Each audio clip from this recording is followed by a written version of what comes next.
Week 8 of the NFL. I'm going to put together a Draftkings lineup. I'm going to focus on the quarterback and who to stack them with. Let's go ahead and start out with the weather, though. Let's check out the weather. So, based on what I'm seeing weather-wise, looks like there's going to be three games that are going to be affected by weather. See what those games are. The Vikings at the Packers. And when I say weather, I'm talking about, based on what I'm seeing here, the wind.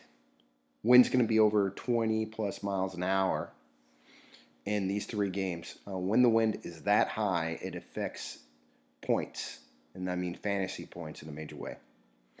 So Vikings at the Packers, which is a pretty juicy game. The Raiders at the Browns. And the Saints at the Bears. So in those games, I'm gonna still have players from the passing game, but for this lineup, I'm gonna focus more on the running game when it comes to those three games. All right. So what stack should we start with? What quarterback stack here? When I'm talking about a quarterback stack, I'm talking about a three-player stack. So three players from the same team, including the quarterback, and then on the opposite side, another player, either a wide receiver or running back from the opposite team in the same game. So the highest ranked three-man stack for this week is going to be Green Bay. You're going to have a decent ownership there for the team, and game-wise, the ownership for that game is pretty high. So people are going to be on that. What I prefer to do, and because of the weather concerns I talked about, I'm going to go with Buffalo in this one. One, they don't have the weather concerns. Yes, they are going up against the Patriots, but based on what I've seen with Josh Allen, I think that this will be an opportunity for him to impress. So he's actually ranked as the number one under-owned stack. You see the team ownership's kind of low there, and the game ownership as well.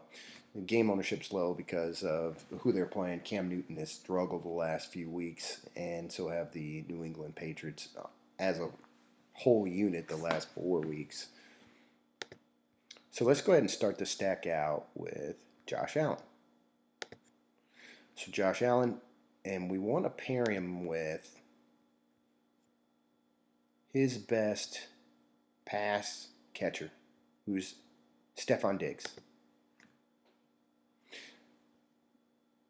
Now, we also wanted to find someone else to pair him with, and I think what we'll do here is we'll pair him with his second wide receiver, Cole Beasley, too. And then on the opposite side, I think this is going to be an opportunity for us to either pair this three-man stack with James White on the opposite side, because he's going to receive a lot of targets, or because Edelman's going to be out, and N'Keal Harry's most likely going to be out too, Damiere Byrd. Now, so I talked earlier about the weather in some of the games, the Minnesota-Green Bay game, the Las Vegas-Cleveland game, and also, what's the other game?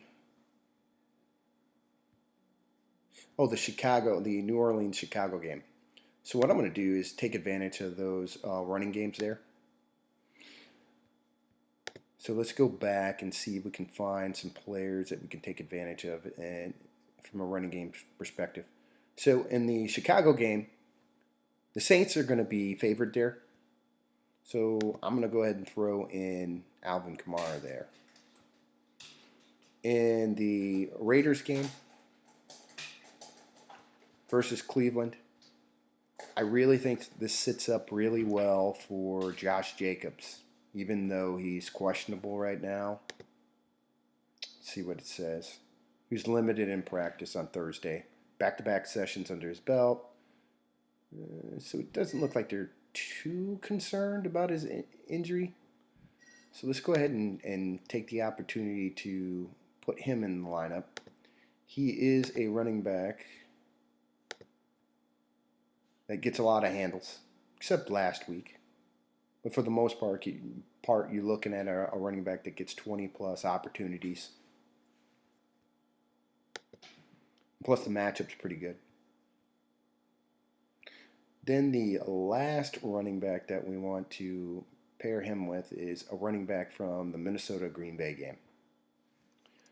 So, the cool thing about that game is Aaron Jones is still questionable, and it looks like they're going to be on the cautious side with him. So they're going to keep Jamal Williams in there. So he's going to be the lead back for the second week in a row.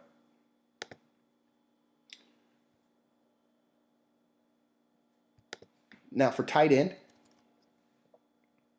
we got $6,700 to spend, so we're going to have to go cheap at tight end. I think my favorite cheap option for this week is going to be Bryant. So last week he was the surprise starter over Njoku, and this week he didn't do anything last week to change that. So he's going to be the starter this week too. So let's go back to the well with him. Defensively, we got $3,500 to spend. And I think this would be a good spot to go ahead and pair a running back with their defense. They're facing a struggling Chicago team. Nick Foles has been struggling with interceptions, and he hasn't been able to move the ball on a consistent basis. Plus, we know that the weather's going to be a concern. Like I said, there's going to be 20 plus mile an hour wind there.